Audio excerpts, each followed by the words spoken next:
Hey guys, it's Superstars0717 here. I just thought I'd show you guys my human deck list that I've been working on for quite a bit of time. Now, this deck list was the one that I was talking about building a couple videos back when I said that I picked up the event deck and that I just kind of felt that humans would be a pretty good deck to invest in due to just the basic plot line of the Innistrad story. I feel that humans will be very, very good in the third set, just because the whole, Avacyn restored concept where the humans kind of fight back. And after seeing the Wizards trailer today for Avacyn Restored, I'm pretty sure we're going to see some interesting stuff in there. I'll shoot a link to it down below, but there was some very interesting things in the preview. For instance, Thalia, I guess, was, I don't know, something with, I believe it was, I don't know, there's two female angel-looking people. One looked a little more evil, and one looked, which the nicer-looking one was Avacyn, obviously. But there was some interaction with Thalia in there, and so that was quite interesting. But there was a couple of werewolves, what looked like werewolves in the trailer, and it looked like they were being tamed by the humans, which the humans are mostly white, so maybe we'll see some white werewolf action going on. I don't know.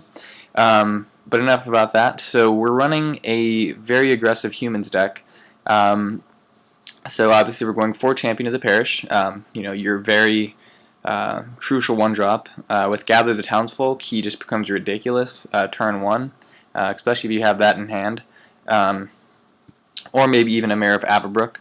So we're running the 4 Champion of the Parish, 4 Doom Traveler, just good utility, you can swing with it, force them to block it, and then get yourself a Spirit Token.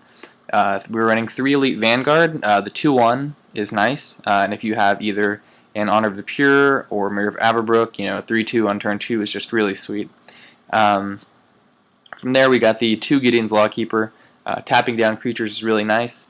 I'm only running 2 though, however. I've been playing against a lot of hexproof in my meta recently, in the form of both Dungrove Elder and Drogskull Captain Spirits. So the 2 is there. They get in there against certain decks, and usually they're not too good against a lot of decks though. But when they're good, they're really good. Up next we have 3 Thalia. Now Thalia is fantastic. The first strike is amazing, especially because with the Mayor of Avabrooks and the Honor of the Pure, she's usually never 2-1 for very long. That coupled with the fact that you run such a high creature count, and while you do run some spells, just making it so that your opponent has a difficult time really casting anything on their second or third turn is really good. It puts you in a very good position where they just need to get rid of it as soon as possible. And against decks with really no creature removal, it's kind of annoying for them. Against Control, this is just a fantastic card. They no longer have free Gitaxian Probes, free Ponders, shuts down a lot of turn, 2 Snapcaster Mage, flashback thing, plays. So Thalia is just a really good card. And she's a real lightning rod in this deck. They just want to get rid of her to continue on with their first couple of turns. So we have the 4 Mayor of Avabrook, really good card. Other human creatures you control get +1/1. Pumps up the entire deck. On the flip side, he makes tokens. If you wanted to make this deck a mono-white deck, it's not a bad play. It's actually a very good deck, in my opinion. Loyal Cathar would definitely be a very good replacement for Mayor of Avabrook. And obviously, when we get to the lands, just replace everything with plains, and you're good to go from there. Vigilance on a 2-2 is very nice, and then the flipping into a 2-1 that can't block, while not fantastic, is still a really good card. So Loyal Cathar can easily take the place of Mayor of Avabrook, and you'd still have a pretty solid deck. And last but not least, 4 Mirran Crusader. So that's it for the creature lineup. We're very aggressive. We have 4, 8, 11, 13 1-drops, 7 2-drops, and 4 3-drops. So very aggressive deck. Very fast out of the gates. Now for the non-creature spells, we're running 4 Gather the Townsfolk. Put 2 1/1 white creature humans onto the battlefield, and if you have 5 or less life, put 5 of those. The 5 or more has been, or the 5 or less life has been very relevant for me. You're down to 4 life, and you cast a champion, and then if you're real sacky. I did it once. I cast a champion and then 2 of these, and the champion was just huge and just pretty much rode that to victory. So the card gets in there quite nicely. 5 life, you never want to put yourself in that position, but if you take a couple hits on purpose and then just activate this, you can really swing the game in your favor. Running 2 Dave Judgments. Like I said earlier, with the Gideon's Lawkeeper, Hexproof is kind of annoying to get around. So just nuking the whole field and just carrying on with your beatdown is just quite nice, especially since you run such a low curve. You can sometimes Dave Judgment and then cast a creature and then pass a turn. So really, really awesome card in the deck. On the enchantments, we're running 4 O-Rings and 4 Honor of the Pure. The Honor of the Pure is pretty obligatory in a weenie deck like this. The O-Rings, I just felt that in this format there is more there's more enchantment, or excuse me, there's more creature hate than enchantment hate. You have Dismembers, you have all sorts of different Slag Storm effects, Whip Flares. There's very little enchantment removal.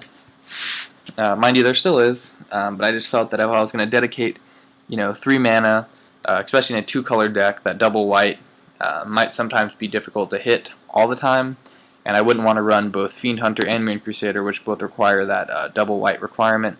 O-Ring was just a little bit easier on the mana and a little bit more resistant to board nukes and things like that, and so that's why we chose that.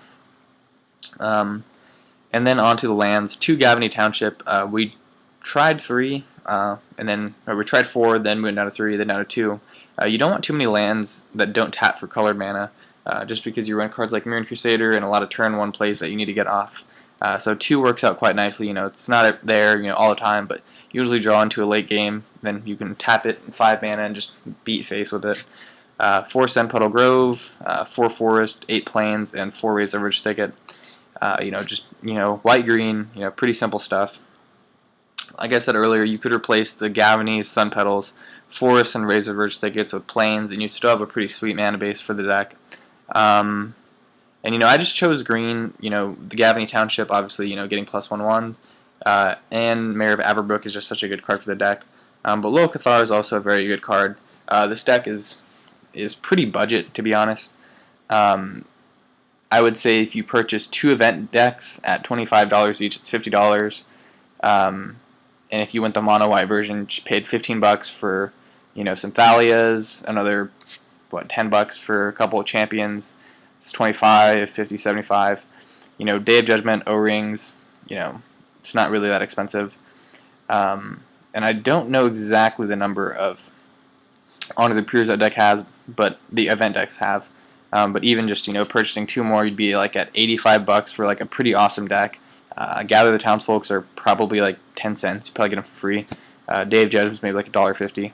And the Mirror Crusaders come in the event deck, so that's just awesome. And there's 2 of them. I know that for sure because that was just awesome when I figured out they had 2 in them, 2 in there.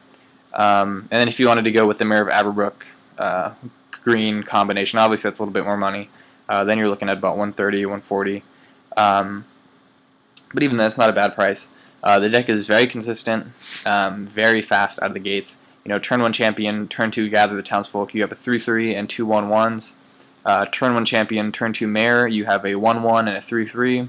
And your 1/1 can potentially become a 3/3 that produces other 3/3s. Turn 1 champion, turn 2 Thalia, you just lock down a lot of plays for your opponent, and you have a 2/2 and a 2/1 first strike. There's just so many things you can do with this deck. The stupid plays that you can do, like turn 1 champion, turn 2 Doom Traveler, Gideon's Lawkeeper, and you have a 3/3 and 2 1/1s. Just so many plays that you can do. A lot of your sick plays revolve around champion turn 1. But even just like going, Gideon's Lawkeeper turn 1, Thalia turn 2 shuts down a lot of decks. And just a lot of really cool combinations of different plays you can do. This is more, not as competitive as some of my other decks, but it's a lot of fun. If you don't necessarily have a lot of money to invest in Magic, I feel like this deck is going to be a really good deck. I picked up Thalias when they were like $1 for 2 of them, and now they're like at $3.50. So I feel like people are starting to catch on to cards like this. So I would definitely, if you had some money and you wanted to make a pretty cool deck, for $50, $80, you can make yourself a pretty sweet deck with a couple of event decks. and go from there. So that's pretty much it, guys. Thanks for watching. Appreciate all you guys who subscribed. And yeah, let me know what you guys think about the deck. Any comments, suggestions, changes you might make. One card that I've considered, actually, real quick before I let you guys go, is Faith's Shield, and that's not it. Faith's Shield. You know, just being able to give protection for everything when you're at 5 or less life is pretty good. But I just haven't been able to find a way to, you know, really fit it in. You know, I like the 4 O-Rings, like the 4 Gather. Originally it was 2 O-Rings, 2 Fiend Hunters, then 3 O-Rings, 1 Fiend Hunter, and then it just went down to 4 O-Rings, 0 Fiend Hunters. But yeah, so let me know what you guys think. I really kind of want to fit this card in. It's really annoying to play against when your opponent has Faith's Shield. So yeah, guys, thanks for watching. Peace.